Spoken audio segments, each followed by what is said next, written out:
हाय सांग माने मो यूट्यूब चैनल को आपण मानक स्वागत।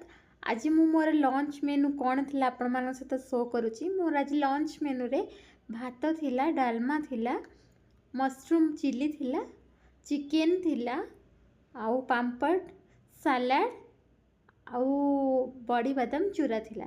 तो आपण मानक मोर प्लेटिंग केमती लगुच आपण माने निश्चिंत कम आपण मानक केमती लगुच मो प्लेटिंग आपण माने निश्चिंत कमेंट माध्यम जणातु।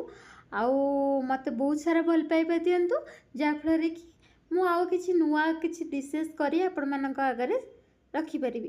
तो thank you, please like share subscribe my channel.